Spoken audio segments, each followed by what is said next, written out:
కాంచనకి చాలా ఆనందంగా ఉంది. తన కొడుకు ఒక గొప్పింటి బిడ్డని పెళ్లి చేసుకుని వస్తున్నాడని తెలిసి తెగ సంబరపడుతుంది. అయితే అదే సమయంలో వర్షం కురవటం వల్ల కాస్త ఇబ్బందిగా కూడా ఉంది. ఇంతలో అక్కడికి పెద్ద కొడలు రమ్య వచ్చి, అత్తయ్య, ఇల్లంతా వర్షపు నీరే.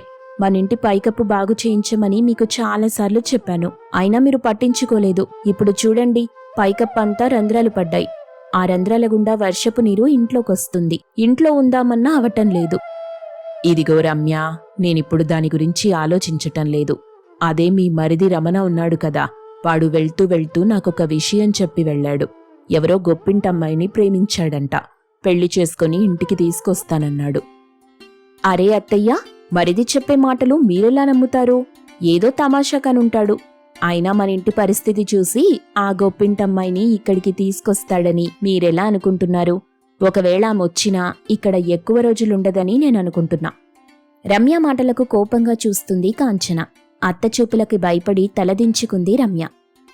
ఎప్పుడూ నీ నోటితో అపశకునపు మాటలే మాట్లాడతావు. కొంచెమైనా బుద్ధుందా నీకో? నేను చాలాసార్లు చెప్పాను, అయినా నీలో మార్పు రావట్లేదు. ఇక ఇప్పుడు పోయి ఆ రంధ్రాల్లో నుండి నీరు కారుతుందిగా, ఇంట్లోకి నీళ్లు పడకుండా వంటపాత్రలు తెచ్చిపెట్టు. వెళ్ళు, ఆ పని చూడుపో. అలాగే అత్తయ్యా అంటూ రమ్య ఆ పనిలో పడింది. రమ్య వెళ్లిన తరువాత కాంచనకి మరింత కుతూహలం ఎక్కువైంది. కాంచన చాలాసేపు ఎదురుచూసింది. కాని ఎంతకీ తన కొడుకు రమణ రాలేదు.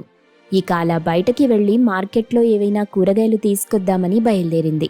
అలా నడుస్తూ వెళ్తుంటే మార్కెట్లో ఒకచోట పాడైపోయిన కూరగాయలు పడేసి ఉంటారు.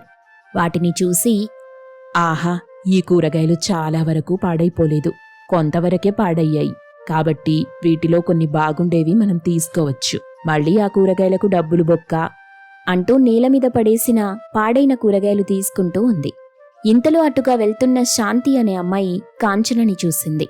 బిచ్చగత్తేమో అనుకుని, చూడమ్మా, మిమ్మల్ని చూస్తుంటే నాకు జాలేస్తుంది. ఇదిగో ఈ డబ్బులు తీసుకోండి. అయ్యో, నేను బిచ్చగత్తెను కానమ్మా, నాకొద్దు. అలా అనకండి, మీ పరిస్థితి నాకు తెలుసు. ఇదిగో ఈ డబ్బు తీసుకోండి. మీ ఇంట్లో వాళ్ళకి కావలసినవి కొని తీసుకెళ్ళండి అంటూ కాంచన చేతిలో కొంత డబ్బు పెట్టి అక్కడి నుండి వెళ్ళిపోతుంది. కాంచనకేం చెయ్యాలో అర్థం కాలేదు. కొంతసేపయ్యాక, ఈరోజు నిద్రలేచిన టైం బావున్నట్టుంది. చేతి నిండా డబ్బులొచ్చాయి. నా కోడలొస్తున్న వేళ విశేషం అనుకుంటా. ఇక నాకు పండగే పండగ అని అనుకుంటూ కాంచన ఇంటికి బయలుదేరింది. అయితే జోరున వర్షం కురుస్తుండడంతో కాస్త వర్షంలో తడవకుండా చెట్టు కింద నిలబడుతుంది. అంతలోనే ఒక కారు రోడ్డుపై వెళ్తూ మురికి గుంటలోంచి బురద వెదజల్లింది. దాంతో కాంచన మొత్తం బురదమయమైపోయింది. రేయ్, ఎవర్రా అది? కొంచెమైనా బుద్ధుందా లేదా? చూసుకొని నడపండ్రా. ఆ డబ్బుందనే పొగరు చూడు. మీ అమ్మ నాన్నలు మిమ్మల్ని సరిగ్గానే పెంచారా? కాంచన అలా తిడుతుంటే కారులో నుండి ఒక అమ్మాయి దిగింది. ఆ అమ్మాయి ఎవరో కాదు, ఇందాక మార్కెట్లో డబ్బులిచ్చిన శాంతి. అయ్యో సారీ అమ్మా, మీ పైన బురద పడినందుకు నేను చాలా బాధపడుతున్నాను. ఉండండి, మీకు బట్టలేవైనా ఉంటే తీసుకొచ్చిస్తాను అంటూ శాంతి కారులో నుండి ఒక చీర తీసిస్తుంది. ఆ చీర కొత్తది. ఇదిగోండి, ఈ చీర తీసుకోండి, ఇక నేను వెళ్ళొస్తాను అంటూ శాంతి అక్కడి నుండి వెళ్ళిపోతుంది. శాంతి వెళ్లిన తరువాత కాంచన ముసిముసి నవ్వులు నవ్వుతుంది. ఈరోజు నేను నక్కదోక తొక్కినట్టున్నాను. నేననుకోనివన్నీ నా దగ్గరికి వస్తున్నాయి. ఇదిగో ఈ కొత్త చీర కూడా ఇప్పుడు నా చేతిలోకొచ్చింది. హబ్బబ్బా, ఈ చీర ఎంత బావుందో! బురద పడితే పడింది గాని ఇంత మంచి చీర మళ్ళీ మళ్ళీ రాదు. ఇప్పటికే చాలా ఆలస్యం అయిపోయింది. ఇక తొందరగా ఇంటికెళ్ళాలి. అవతల నా కొత్త కోడలొచ్చే వేళైందిగా అనుకుంటూ కాంచన వేగంగా ఇంటికి రావటం మొదలెడుతుంది. ఇంటికి వెళ్లి చూస్తే ఇంట్లో గొడుగు పట్టుకుని నిల్చొని ఉంది రమ్య. పెద్ద కోడల్ని చూసి షాక్ అవుతుంది కాంచన. ఏంటే ఇంట్లో గొడుగు పట్టుకొని నిల్చున్నావు? ఎవరైనా చూస్తే నవ్వుతారు. మరేం చేయమంటారత్తయ్యా, ఈ వర్షానికి ఇంటి పైకప్పు రంధ్రాలు పెద్దవైపోతున్నాయి. ఈ వర్షం ఇలాగే కురుస్తుంటే మన సంగతంతే. పైకప్పు మొత్తం కొట్టుకుపోతుంది. ఆ తర్వాత మనం వర్షంలోనే తడుస్తూ ఉండాలి. లేకుంటే ఏ చెట్టు నీడలోకో వెళ్లి బతకాల్సొస్తుంది. అలాంటిదేం జరగదు. నీ మరిదొస్తాడుగా, వాడికి చెప్దాం. వాడే ఇవన్నీ సరిచేస్తాడులే. అలా కాంచన రమ్య మాట్లాడుకుంటూ ఉండగా కారులో నుండి దిగుతాడు రమణ. చాలా సంతోషంగా వచ్చి తన తల్లి కాళ్లకు నమస్కరిస్తాడు. అమ్మా నేనొచ్చేసాను, నీ కోడల్ని తీసుకొచ్చేసాను. సరేగాని కోడలెక్కడ్రా? అదిగో కారులో ఉంది, వస్తుంది చూడు. రమణ అలా అనగానే కాంచన రమ్య ఇద్దరూ కారు వైపు చూస్తారు.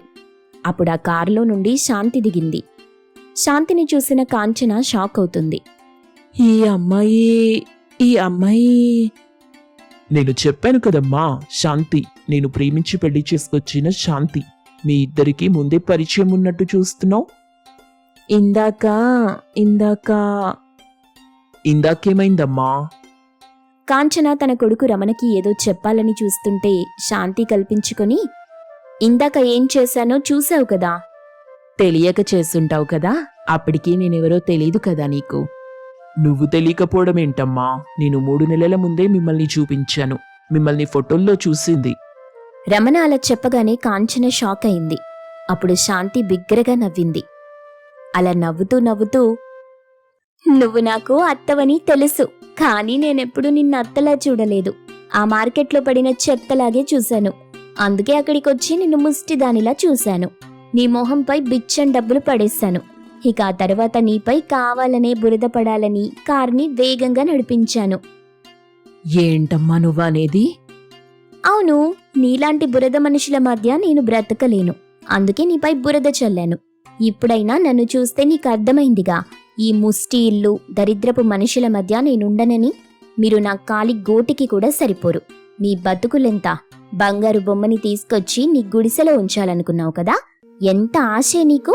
నీ కొడుకు గొప్పింటమ్మాయిని పెళ్లి చేసుకుని ఇంటికి తీసుకొస్తాడని సంబరపడుతున్నావంటగా. నీ కొడుకు చెప్తే విన్నాన్లే. శాంతి, ఆ మాటలేంటి? అత్తతో ఇలాగేనా మాట్లాడేది? ఏ ఛీ, ఆపవే. ఇందాక చెప్పాను నువ్వు అత్తవి కాదు చెత్తవి అని. మళ్ళీ నోరులేస్తుందేంటే? శాంతి, మా అమ్మనలా అనుకో ప్లీజ్. నేను ముందే చెప్పాను రమణ, ఈ మురికి వాళ్ల మధ్య ఉండనని. నేనెంత రిచ్చో తెలుసుగా. ఈ కొంపలో ఉండలేను. పద వెళ్దాం. అమ్మతో మాట్లాడొస్తాను. అవసరం లేదురా, ఇంకో క్షణం కూడా ఇక్కడుండద్దు. లేకుంటే నువ్వు కూడా మురికివాడివి అయిపోతావు అంటూ శాంతి తన భర్త రమణని తీసుకుని అక్కడి నుండి వెళ్ళిపోయింది. వాళ్లు వెళ్లిన తరువాత కాంచన దిగులుపడి అలాగే కూలబడిపోయింది. గారాబంగా పెంచుకున్న నా కొడుకు ఈరోజు ఇలా అయిపోయాడేంటి? వాడి మీదే ఆశలు పెట్టుకున్నాను. వాడిలా చేస్తాడనుకోలేదు. కాంచన కుమిలి కుమిలి ఏడుస్తుంది. తన కొత్త కొడలు శాంతి చేసిన అవమానాలు తలుచుకొని కన్నీళ్లు పెట్టుకుంటుంది. అత్తయ్యా, మీరలా ఏడవకండి. అయినా ఈ రోజుల్లో కోడళ్లంతా ఇలాగే అత్తయ్యా. అత్తల మధ్య నలిగిపోకుండా ముందుగానే ఒక పకడ్బందీ ప్లాన్తో అత్తారింటికెళ్తున్నారు.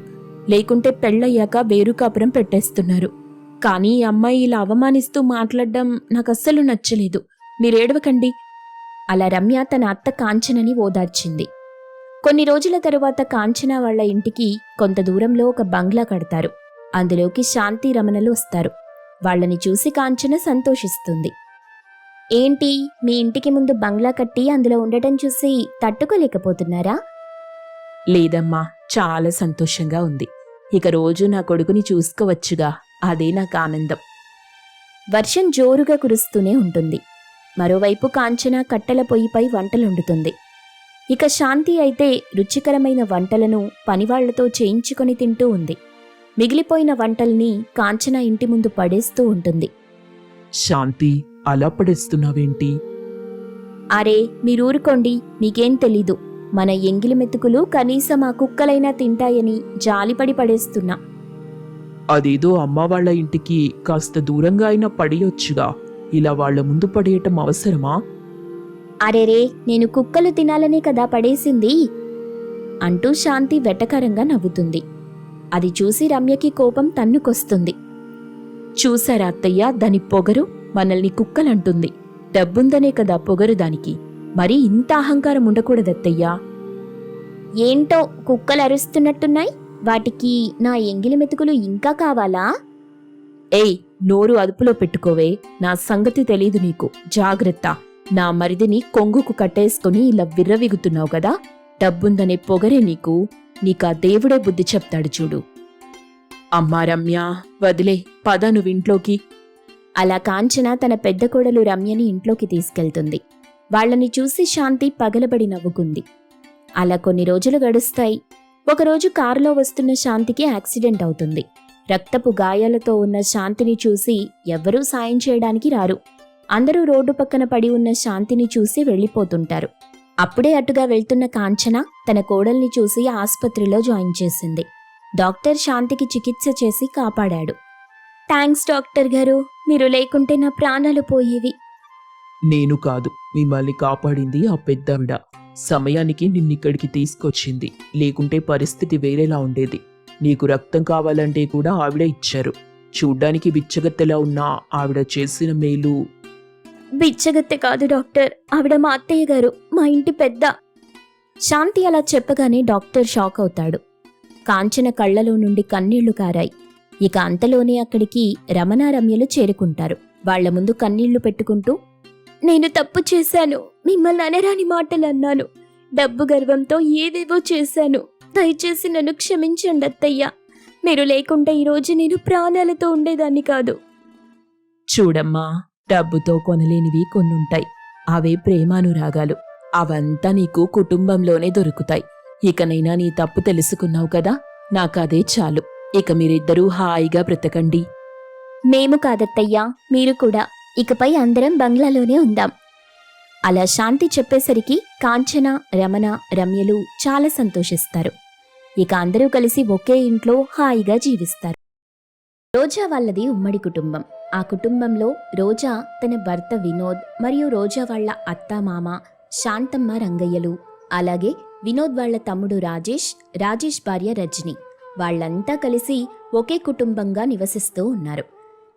ఎవరి పనులు వాళ్ళు చేసుకుంటూ ముందుకు సాగుతూ ఉంటారు. అయితే ఒకరోజు భారీ వర్షం కురిసింది. అది రాత్రంతా కురిసి ఉదయాన్నే తగ్గిపోవడంతో బయట రోడ్ల మీద ఎక్కడ నీళ్లు అక్కడే నిలబడిపోయాయి. రోజా వాళ్ల డాబా మీద కూడా నీళ్లు కిందకి పోవడానికి అవకాశం లేక అక్కడే నిలబడిపోయాయి.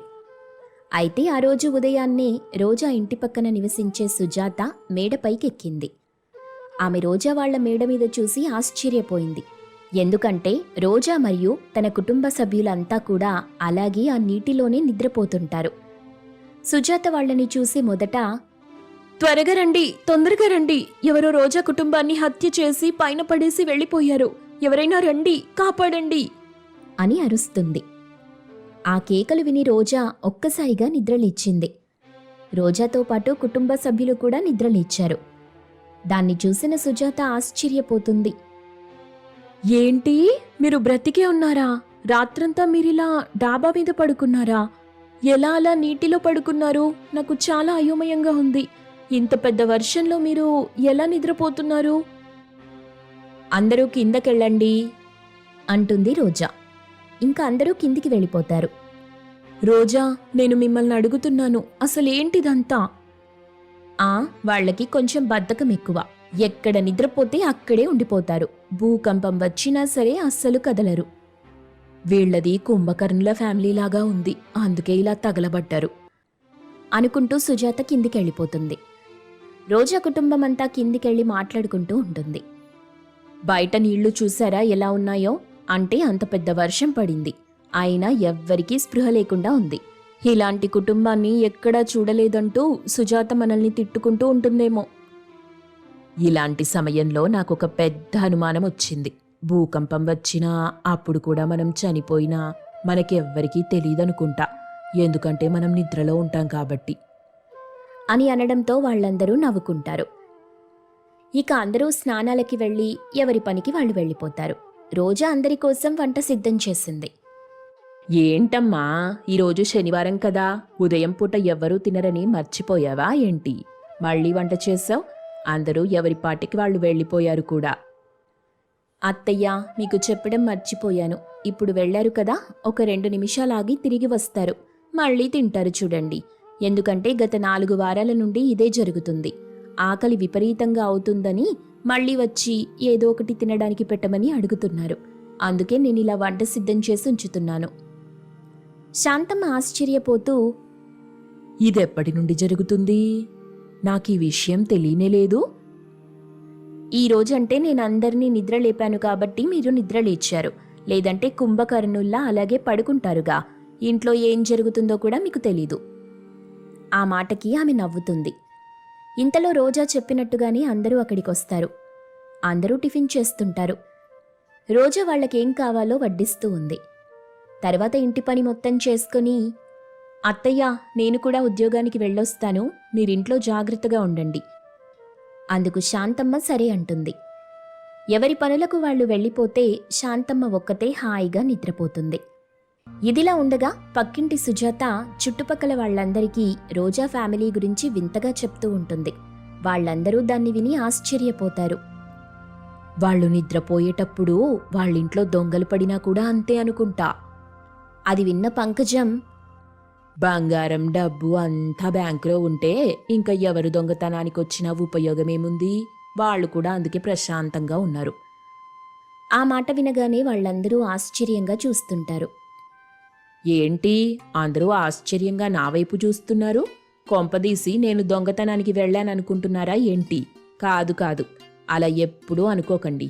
మన రోజా నాకు చెప్పింది బంగారం డబ్బు అంతా సేఫ్గా బ్యాంకులో పెట్టుకున్నాము అని. దొంగల బెడద ఎక్కువయిందని చెప్పింది. అందుకు వాళ్ళు అవునా అంటారు. పంకజం మనసులో, దొంగతనానికి వెళ్ళానని తెలిస్తే వీళ్ళు కూడా జాగ్రత్త పడతారేమో, అందుకే అలా చెప్పాను. ఏదో ఒకరోజు వీళ్ళింట్లో ఖాళీగా ఉంటారుగా, అప్పుడు వాళ్ళింటికి కూడా వెళ్తాను అనుకుని మనసులో సంతోషిస్తుంది. అలా వాళ్ళంతా పక్కన వాళ్ళ గురించి చెప్పుకుంటూ ఉంటారు. కొంత సమయం తరువాత ఎవరి దారినా వాళ్ళు వెళ్ళిపోతారు. సాయంత్రం అవుతుంది. రోజా వాళ్ళు తిరిగింటికొస్తారు. అందరూ స్నానాలు చేసి భోజనం చేసి ప్రశాంతంగా టీవీ ముందు కూర్చుంటారు. ఇంతలో కరెంటు పోతుంది. ఇప్పటికే చాలా ఆలస్యం అయిపోయింది కదా, అందరం వెళ్ళి పడుకుందాం పదండి. బయట పెద్ద గాలివాన వస్తుంది, వర్షం పడేలా ఉందనుకుంటా. ఈ సమయంలో మనం పైకి వెళ్ళటం అంత మంచిది కాదు. ఇలాంటి సమయంలోనే మనం వెళ్తాం కదా పైకి, చల్లగాలొస్తుందని. అవును, ఇలాంటి సమయంలోనే చాలా బాగుంటుంది. అవును, అన్నయ్య చెప్పింది కూడా నిజమే కదా, ఇలాంటి సమయంలోనే బాగుంటుంది. అసలు ఉరుములు మెరుపులు చూసారా ఎలా వస్తున్నాయో? ఈ సమయంలో మనం అక్కడికి వెళ్ళటం అంత మంచిది కాదు. పొరపాటున పిడుగు పడిందంటే మనలో ఎవరో ఒకరు పైకి పోవటం ఖాయం అంది రజని. అందుకు రోజా, మన ఫ్యామిలీ గురించి మనకి తెలుసు కదా, మనం ఎందుకు భయపడుతున్నాం? నాకేం అర్థం కావట్లేదు. మీ అందరూ నిద్రపోయారంటే ఎవరు పిలిచినా కూడా లేవరు కదా. పెద్ద పిడుగు సునామీ వచ్చినా కూడా లేవరు. మీకంటే నేనే కొంచెం బెటర్, కొంచెం తొందరగా నిద్రలేస్తాను అని అంది. ఆ మాట విని వాళ్ళు పెద్దగా నవ్వుకుంటారు. తర్వాత వాళ్ళు పైకి వెళ్ళి ప్రశాంతంగా నిద్రపోతారు. కొంత సమయం తరువాత జోరుగా వర్షం కురుస్తుంది. అయినప్పటికీ వాళ్ళు అలాగే పడుకున్నారు. ఇలా ఉండగా సుజాత కుటుంబం మాత్రం ఆ ఉరుముల శబ్దానికి భయపడుతూ నిద్రపోరు. అప్పుడు సుజాత తన భర్త సుబ్రహ్మణ్యంతో, ఏవండి, మనకేమో నిద్ర పట్టకుండా ఇలా ఉన్నామా? ఆ పక్కింటి రోజా కుటుంబం మాత్రం డాబా మీద అలాగే వర్షంలో పడుకొనుంటారు. వాళ్ళెలా నిద్రపోతున్నారో నాకు అస్సలు అర్థం కావట్లేదు. ఈ విషయం నీకు కూడా తెలిసిందా? నాకు కూడా ఈ మధ్య తెలిసింది. అయినా భలే విచిత్రమైన కుటుంబంలాగా ఉంది వాళ్ళది. ఏవండి, సరదాగా డాబా మీదకెళ్ళి వాళ్ళని చూసొద్దాం పదండి. ఎందుకే? వాళ్ళేమైనా దేవుళ్ళా? వెళ్ళి దర్శనం చేసుకుంటే పుణ్యం రావడానికి? మనకెందుకు చెప్పు? పైకి వెళ్తే పొరపాటున పిడుగు మన మీద పడిందనుకో, మనం పోతాం. మరేం పర్వాలేదండి, మనం వెళ్ళి చూసేద్దాం పదండి అనడంతో అతనింక తప్పనిసరి పరిస్థితుల్లో తనతో పాటు వెళ్తాడు. వాళ్ళు వర్షంలో అలా తడిసిపోతూనే ఉంటారు గాని ఒక్కళ్ళు కూడా పైకి లేవరు. ఇలాంటి దారుణమైన దృశ్యాన్ని నేను చూస్తానని కలలో కూడా ఊహించలేదు. ఇలా తడిసిపోయిన తరువాత కూడా వాళ్ళకి జలుబు జ్వరం రావట్లేదంటే ఆశ్చర్యంగా ఉంది. అసలు వీళ్ళు మనుషులే అంటావా? అవునండి, మీరు చెప్పిన తరువాత నాకు కూడా అనుమానం వస్తుంది. నాకు తెలిసి వీళ్ళు మనుషులు కాదనుకుంటా, మనుషుల రూపంలో ఉన్న దయ్యాలనుకుంటా. లేకపోతే ఎవరైనా ఇలా పడుకుంటారా? పైగా ఇలా తడిసిపోయిన తరువాత అందరికీ జలుబు జ్వరం వస్తాయి, వీళ్ళకి మాత్రం అవి కూడా రావట్లేదు. అంటే వీళ్లలో ఏదో దాగుంది. అవునే, నిజమే. అయినా మనకెందుకు, మనం వెళ్ళిపోదాం పద అంటూ ఇద్దరూ కూడా తిరిగి వెళ్తారు. వాళ్ళలాగే నిద్రపోతారు. మరుసటి రోజు ఉదయం అందరూ నిద్రలేచి ఎవరి పాటికి వాళ్ళు కిందకి వెళ్ళిపోతారు. మరుసటి రోజు సుజాత అంతా కూడా వాళ్ళ గురించి వాళ్ళు దయ్యాలు మనుషులు కాదంటూ ప్రచారం చేస్తుంది. చుట్టుపక్కల వాళ్ళంతా కూడా వాళ్ళ ఇంటికి వెళ్ళడానికి భయపడుతుండేవాళ్ళు. వాళ్లతో మాట్లాడడానికి కూడా భయపడేవాళ్ళు. అలా చుట్టుపక్కల వాళ్ల ప్రవర్తనలో మార్పు గమనించిన శాంతమ్మ రోజా ఇలా మాట్లాడుకుంటూ ఉంటారు. ఏంటత్తయ్యా, అందరూ మనల్ని చూసి భయపడుతున్నారు, మనతో మాట్లాడడానికి ఇష్టపడటం లేదు, ఏమై ఉంటుంది? అదే కొన్ని రోజుల నుండి నేను గమనిస్తున్నాను. ఏం జరిగిందో నాకు అర్థం కావట్లేదమ్మా. ఇంతలో బయట రజని, రాజేష్ ఇద్దరూ కూడా ఎవరితోనో గొడవ పడుతుంటారు. శాంతమ్మ రోజా కంగారుగా మనవాళ్ల గొంతులాగే ఉంది అంటూ బయటికి వెళ్తారు. రజనీ చుట్టుపక్కల వాళ్లతో, మేము పిశాచాల ఫ్యామిలీ అని చెప్పిన వాళ్ళెవరో ఇప్పుడు బయటికి రండి, మీ అందరినీ రాచి రంపాన పెడతాం. కుంభకర్ణుడిలా నిద్రపోయినంత మాత్రాన మేం దయ్యాల కుటుంబానికి చెందిన వాళ్లమని ఎలా అనుకుంటారు అని పెద్ద పెద్దగా అరుస్తూ ఉంది. శాంతమ్మ విషయం తెలుసుకుంది, కానీ ఏం చెప్పాలో అర్థం కాక అలాగే ఉండిపోతుంది. రజనీ, నువ్వు లోపలికి పదా అంటూ రోజా లోపలికి తీసుకెళ్తుంది. ఎందుకక్క లోపలికి తీసుకొచ్చావు? మన కుటుంబం గురించి అందరూ ఎలా మాట్లాడుకుంటున్నారో తెలుసా నీకు? మనల్ని పిశాచాల ఫ్యామిలీ అంటున్నారు. సరే, మనం చేసే పని వల్లే కదా వాళ్ళలా అంటున్నారు. దాని గురించి వదిలేయ్. ఇక మనం మేడ మీద అస్సలు పడుకోవద్దు. మనుషులు మనల్ని చూసి బాగా భయపడిపోయారు అంటూ చెప్తుంది. అందుకు వాళ్ళు కూడా ఆలోచనలో పడ్డారు. వాళ్ళు చేసిన పని వల్లనే అందరూ భయపడుతున్నారని వాళ్లలో వాళ్ళు అర్థం చేసుకుని మేడ మీద పడుకోవటం మానేశారు. కొన్ని రోజులకి అంతా సర్దుమణుగుతుంది. వర్షంలో తడిసిన కారణంగా అందరికీ జ్వరాలు, జలుబు కూడా వస్తాయి. అప్పుడు చుట్టుపక్కల వాళ్ళకి అర్థమవుతుంది వాళ్ళు మనుషులే అని. అప్పటి నుండి చుట్టుపక్కల ఉన్న వాళ్ల భ్రమలు తొలగిపోయి వాళ్లతో ఎప్పటిలాగే మాట్లాడుతూ ఉంటారు.